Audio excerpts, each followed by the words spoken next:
Hello students, तो आज हम इम्पोर्टेंट क्वेश्चन की ओर बढ़ रहे हैं। हम आज आपको सिखा रहे हैं कि किस तरीके से किसी दिए गए इरेशनल नंबर को इरेशनल प्रूव किया जाए। हमने बताया कि अगर आपके सिलेबस में √3 आपके बुक में दिया हो, √5 दिया हो, √2 दिया हो, तो उसे इरेशनल कैसे प्रूव करेंगे। सबसे पहले क्या करते हैं स्टूडेंट्स, दिए गए नंबर को रेशनल मान लेते हैं। कोई भी नंबर हो उसे हम रेशनल मान लेंगे। तो जब हम मुझे रेशनल मानेंगे तो उसे हम p/2 के फॉर्म में या a/b के फॉर्म में रख देंगे। और हमें यह मानना पड़ेगा कि जो a/b है, a और b है, वो कोप्राइम्स है।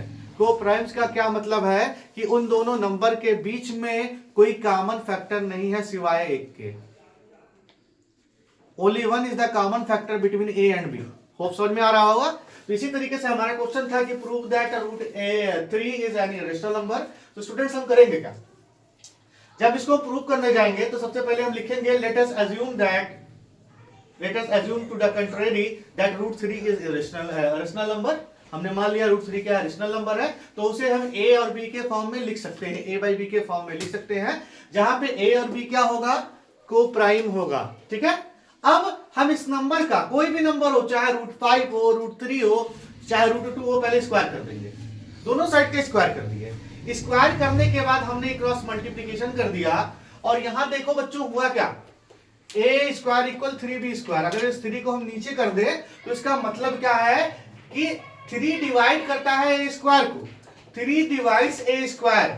अगर कोई संख्या किसी के स्क्वायर को डिवाइड करती हो तो उसके स्क्वायर रूट को भी डिवाइड करती होगी। डेफिनेटली समझ में आ रहा होगा। तो अगर 3 डिवाइड करता है a² को, तो 3 डिवाइड्स स्मॉल a। ओके, तो 3 जो है a को भी डिवाइड करेगा। अब हम क्या करेंगे, देखो खेल यहीं से शुरू होता है। यहां पे a = 3b² है स्टूडेंट्स। a अगर 3b² है, अब देखो यहां 3 पहले से है, यहां हम कुछ ऐसा करेंगे कि हमें 3b3 मिल जाए। तो हम क्या करेंगे स्टूडेंट, a के जहां पे हम 3c पुट कर देंगे। क्या पुट कर देंगे, put a = 3c।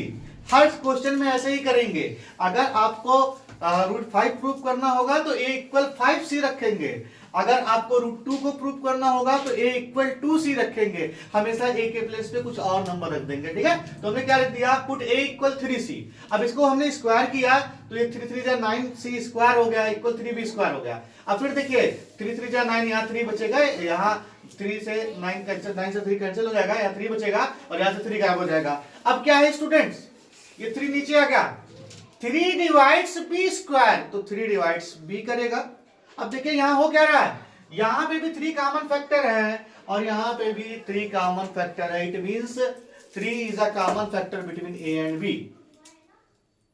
But this contradict the fact that a and b are coprime. तो a और b कभी कोप्राइम नहीं हो सकता, क्योंकि इनके पास 1 के अलावा दूसरा भी कॉमन फैक्टर है।